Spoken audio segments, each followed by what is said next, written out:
Alternatives for coffee ranked from worst to best by me, a nutritionist.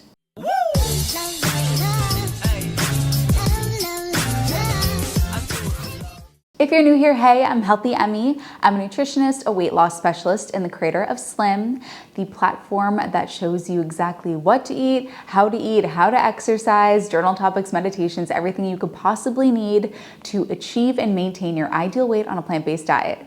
And apparently I have extras on set today.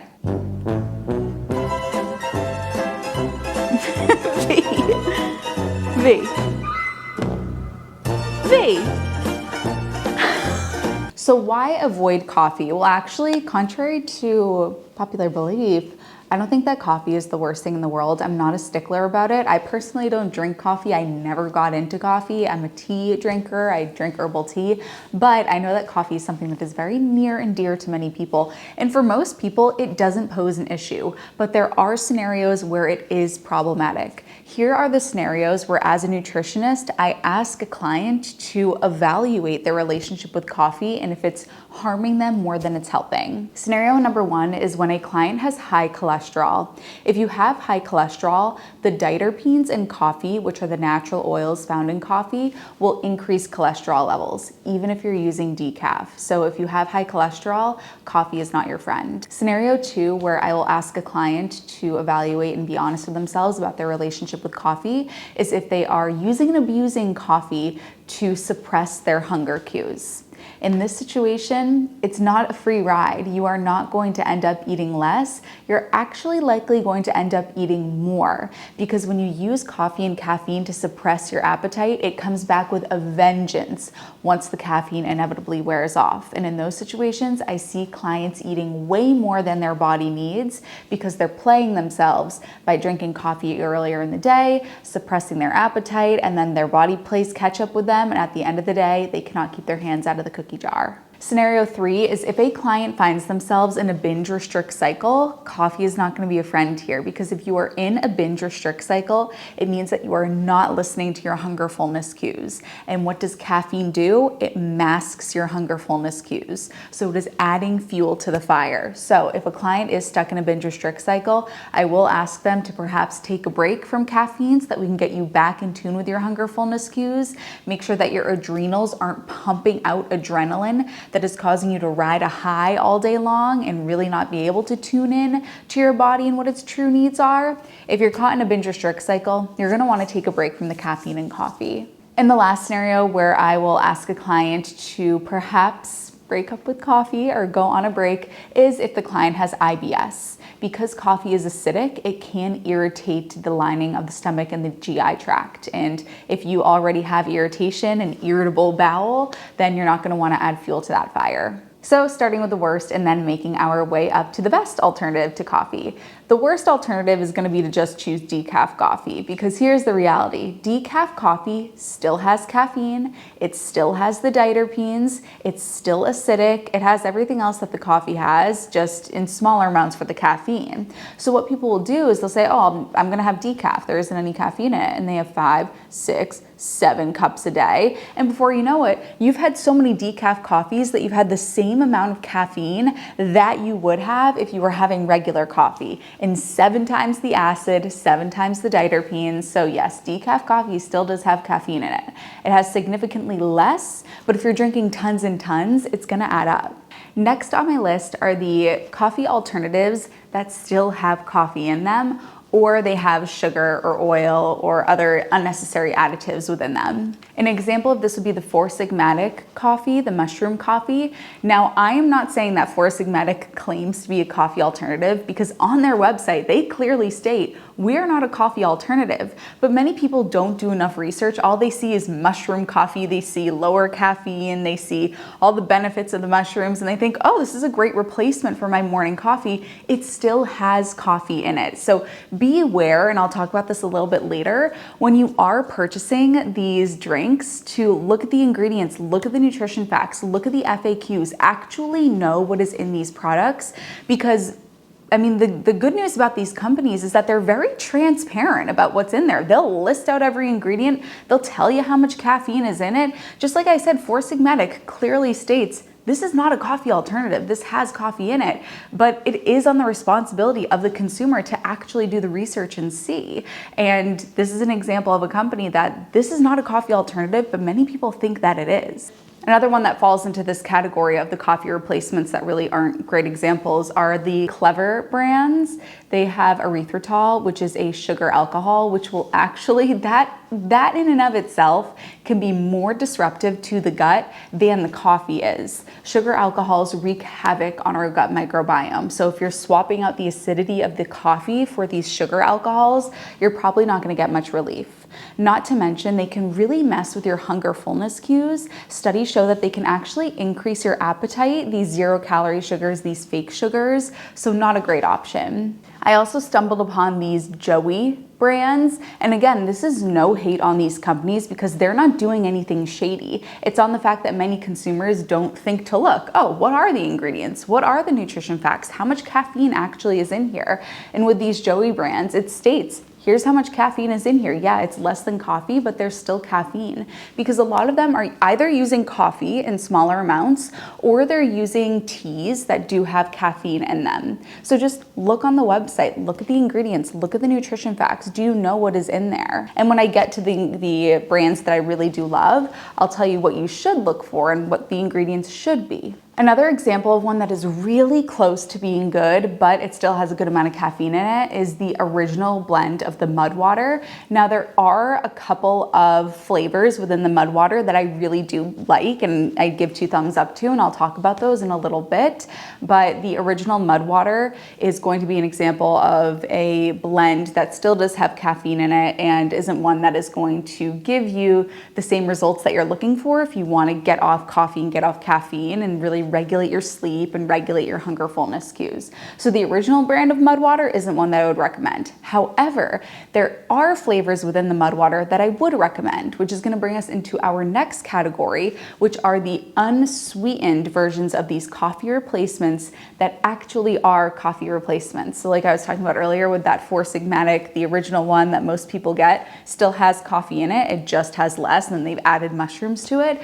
But there are coffee alternatives that don't have any coffee in them. And the mud water is an example of a brand that some of them do have caffeine, but then they have ones that don't have caffeine. And as a business owner, I can understand why they do this. They want to appeal to a wider audience. There are some people that want to have caffeine, and then there are a lot of people that are getting a coffee replacement because they don't want to have caffeine. So for the people that don't want to have the caffeine, they have a turmeric blend and they have a rest blend, and both of those don't have caffeine in them. And I looked at the ingredients and the ingredients look fabulous. So that's a great option. Another brand that Healthy Mummy loves are the Sip Herbals. The Sip Herbals has some great flavors. Now, you do want to look at the ingredients and look at the nutrition facts and make sure that you're getting the ones that don't have any sugar added. Those are the ones that are going to be the best for you. An example is the original Faux Joe. Their signature roast only has 3 ingredients, and these are usually the ingredients that you're going to find with these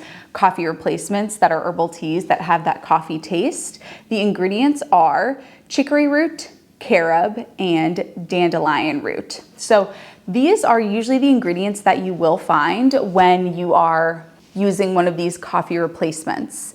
They have this coffee-like taste to them, and these are the ingredients that are used in some other brands like Tea-Chino and Dandy Blend. So the signature roast from Sip Herbals, the turmeric and rest from Mud Water, the Tea-Chino, and the Dandy Blend. These are all fabulous options if you want to get that coffee taste, but you don't want all the negative side effects from coffee. I would definitely recommend that you check those out. And then the absolute best option for you is going to be herbal teas. They are completely caffeine-free, they are easy on digestion, they contain antioxidants, and you can have a little tour de tea. You see, usually what it is that people like about coffee is they like the ritual, they like the warmth, they like something to look forward to, they like the taste of it, but you don't have to get all of that in coffee itself. You can get the ritual, the warmth, the routine, you can get all of that from herbal tea. And then if you use something like a Dandy Blend or a Tea-Chino or one of the replacements that I talked about, the Sip Herbals, Healthy Mummy, like I said, loves the Sip Herbals. You can get all of those things without getting all those nasty side effects. If you're watching this video, I know you care about what you put in that body, right? Why else would you be looking for coffee alternatives? Well, what B12 are you using? What vitamin D3 are you using? But it's not as good as this one, unless it is this one, in which case, I love you. But talk about clean, transparent ingredients. First, please make sure that you are supplementing with vitamin D3 and vitamin B12. And if you're not, here's the one that you're gonna start using. No GMOs, no oils, no gross stuff, no sugars, just the active ingredient of B12 and D3. If you're on a plant-based diet, you have to supplement with this one. And if you're on any diet, vitamin D3 is probably one that you're deficient in. I don't know for sure, but 43% of the population is. And if I wasn't supplementing, I would be. In fact, I was before I started taking this. So make sure you supplement. Link is in the description. Now, if you do choose to go this route of being free from caffeine, you're gonna regulate your sleep. What happens when you regulate your sleep? You're also going to regulate your hunger hormones. You see, when we sleep, ghrelin, which is the hormone that makes us feel hungry, goes down. And leptin, the hormone that makes us feel full, goes up, which means you're gonna be more satisfied with your meals and you're not gonna be as hungry all the time. Now, what happens when we don't sleep enough? Hunger hormone, ghrelin, that goes up. Leptin hormone, which makes us feel full, goes down. So when you don't sleep enough, you're gonna be hungrier. You're not gonna feel as satisfied with your meals. You're gonna be looking to food to give you a pick-me-up. You're gonna be having a lot more of high cortisol levels. High cortisol levels will cause you to hold on to a lot of water weight and feel very puffy. You'll hold fat around the midsection. It's gonna be harder for your body to burn fat when your cortisol levels are high. So making sure that you're getting adequate sleep is key to allowing your body to release weight. And also, when we sleep, it's sort of like when the office closes at night and the cleaning crew comes in and they vacuum everything and they sweep everything out. It's when your body does a lot of repair. And if we're not sleeping enough and we're not allowing our body to do all of that, that's when things like cancers can grow and multiply because we're not sweeping them out. And this is why there's unfortunately a very large correlation between women nurses who work the overnight shift and breast cancer. It's so important to give our bodies adequate rest. And if we're using something like caffeine that's going to interrupt our ability to sleep, there's a big domino effect of that. It's also said that, if caffeine was discovered today, it wouldn't be this free-for-all substance that it is. It would be regulated. And I love that I don't need that thing. I used to drink a lot of caffeine.